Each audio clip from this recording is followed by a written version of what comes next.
Welcome back here at 4. We are now joined by Oregon Senator Ron Wyden. Senator, thanks for taking a few minutes to join us. Thanks for having me back. Yeah, thanks for coming in. So we first wanted to ask you just your takeaways from the election that we just had, and then looking forward to November, your thoughts on what will happen. I think Portland voters especially, it was crucial to get their input with respect to law enforcement. And I think what they were saying is they want to be safe in their homes and on the streets. And at the same time, they want justice for all, which means a good focus on prevention and treatment. It's tying those two together. That's what Portlanders are looking for. I know one big issue, obviously, here in Oregon, but across the entire country is the fentanyl crisis. Right. It really is ravaging all 50 states in different ways. What's going on in D.C. right now to try and rectify that? Well, as chairman of the Finance Committee, I've been focused in two areas. First is to try to cut off all this fentanyl that's coming from overseas, particularly from China. And that means going after the money launderers, ensuring that there's tough sanctions. Really very significant deterrence is essential.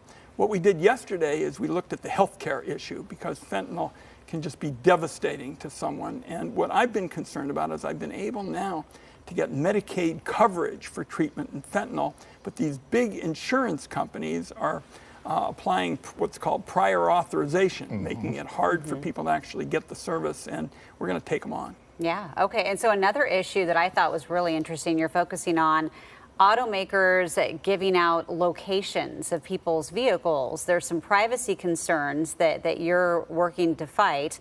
And at first, when I read this, I thought, well, you know, if they're doing something wrong, if it's a criminal, then maybe you do want to know where they are. But it goes way beyond that, it sounds like. Yeah. The modern car is really a computer on wheels, and there really are no privacy rules. It's really the Wild West out there. And let's talk, for example, about a woman who's traveling to get an abortion. Now, certainly if you're talking about the prosecutor who is hostile to a woman's right to choose, that kind of information could get in their hands.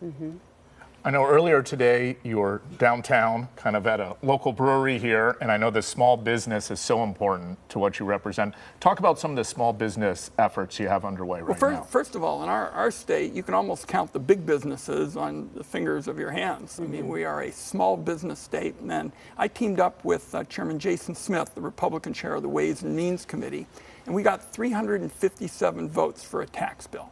Now, normally you can't get 357 votes to order a piece of apple pie.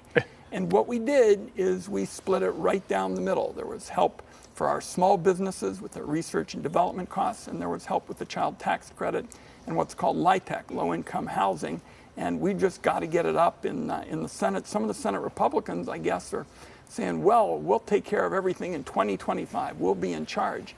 These small businesses are saying, we can't wait till 2025. We may not be around till then. Yeah, okay. Well, we appreciate you stopping by. I know you're only in town for, what, a few days? I'll be here for a week. Okay, It's great to back be home. to D.C. Town meetings. We've had more than 1,080 of them. Oh, my gosh. Wow. Wow. Well, we appreciate you making some time. We know you're a little tired. Just got in overnight. It's been great to be home. Yeah. Thank you, Senator Wyden. Thank you both. Thank you.